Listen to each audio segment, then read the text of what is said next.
5 stages of self-healing, also known as the 5 developmental stages, is an integral part of NIA, a revolutionary fusion fitness program. What are the 5 stages of self-healing? They are the architecture of embryonic, creeping, crawling, standing, and walking.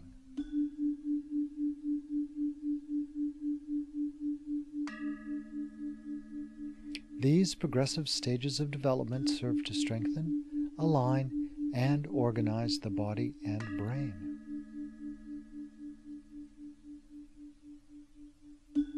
A healthy youngster, if allowed to develop in his or her own natural time, will be flexible, bright, and happy with well-developed senses and awareness.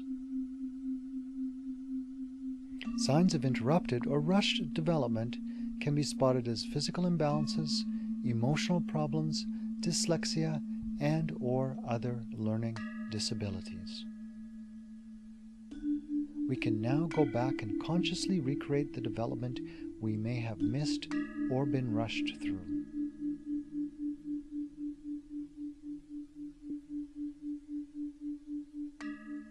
Debbie Roses, the co-founder of NIA, tells us that if we learned nothing else but these 5 stages of self-healing and did them on a regular basis, we'd have the potential for transformation.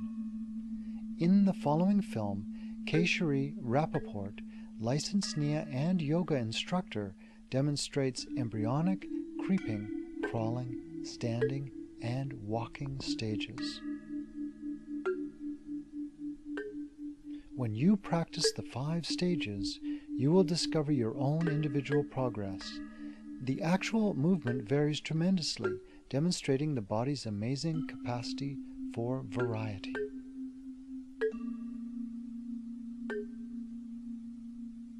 Don't be surprised if emotional releases occur.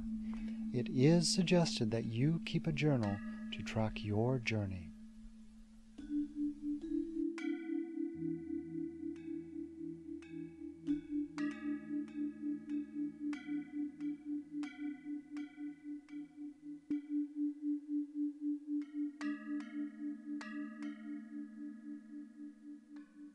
The embryonic stage, the beginning. This is the stage where you're nurtured and fed. This is the stage where you let the beginner's mind be your guide.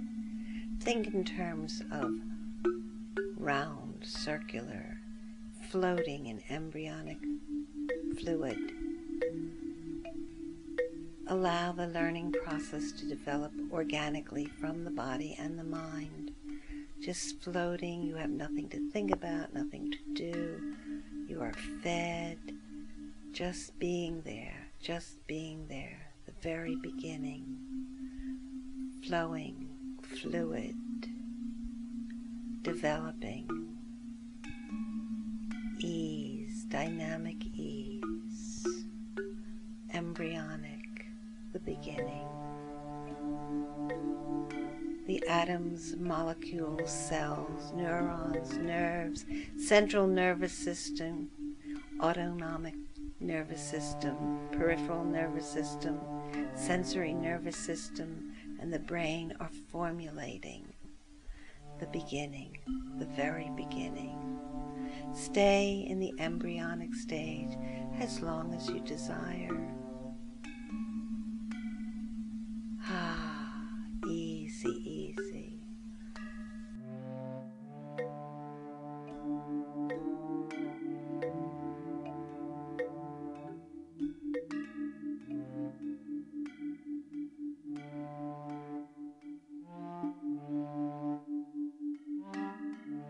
The second stage of development, the second stage of healing, is creeping, lizard-like.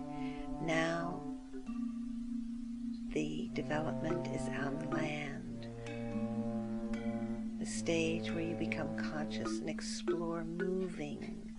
You guide your changes by connecting the parts of the body that help you to move, and you use this knowledge to develop new skills. Body demands balance. The body is held in the earth. Notice that one side of the body is long and the other is short, elbow to knee. Moving, staying close to the ground, being supported by the ground. Creeping. The third stage, crawling. This is the stage where you expand conscious awareness and guide your changes by connecting to the systems of the body that keep you alive. You use this knowledge to self-heal and take safe risks. In crawling, your front, back, left, and right sides are all exposed to the space around you, and you gain mobility. Crawling prepares you to physically and energetically shift from a horizontal life and perspective to a vertical one. In this stage, you have more choices and more freedom to change direction. Crawling prepares the body to move more freely in space. Crawling is all about developing mobility. Begin on your hands and knees. Your pelvis, chest, and head are now off the floor and are supported by your hands and knees, your pillars. The cerebral spinal fluid is still moving horizontally, and both the lumbar and cervical areas of the spine are developing their curves as you hang your belly toward the floor. Look out and see the world. Soften your wrists, elbows, and shoulder blades as you move. Drag the knee or lift it slightly, like a baby. Standing. Standing actually begins with squatting monkey-like. Moving from crawling to standing moves the body and the spine into vertical alignment. In standing, the body is supported on 2 feet rather than on hands and knees as in crawling.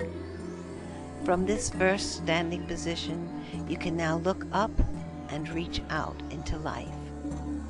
Depending upon your body, you might find that you feel more relaxed and comfortable by shifting your body weight onto one foot to one side, keeping the other heel off the ground. This will help to open up your hip joints, and it will allow you to settle fully down into gravity while keeping the spine extended and lengthening up and out to what is above you. While this stage may seem rigid, it is a very dynamic posture in that this is the stage that holds the space for you to wait until you physically, mentally, emotionally, and spiritually are ready to rise up into walking. Moving from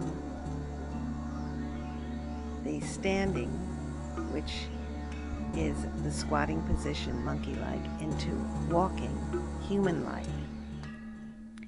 Pressing down with the heels and up with the arms. Gravity down, electromagnetic energy up, up, up, all the way up onto the balls of the feet. The arms extended. The body is now fully upright. Walk on the balls of the feet like a child does to begin. Walking, walking, walking, and then gently allow the heels to come down, kissing the earth into the natural flow of walking. Heel lead. In this stage of walking, you are upright, vertically moving about freely. You have the freedom to walk, run, and even squat down. What will give you the most health benefit is to maintain a dynamic walk, a walk that feels and looks alive when in motion and in stillness. As you walk, sense your 13 main joints as spring-loaded. Sense the movement of energy as it flows into and around your joints, energetically feeding your bones as you walk. Maintain a vertical wave-like flow in your whole body. Breathe fully and deeply to keep your whole body and spirit relaxed while you walk. Take steps that allow you to shift your body weight and lead with your heel. Allow your arms and hands to hang as if they are pieces of clothing hanging freely off a hanger. Sense the spaces inside of you growing, your joints opening and muscles lengthening with each step you take.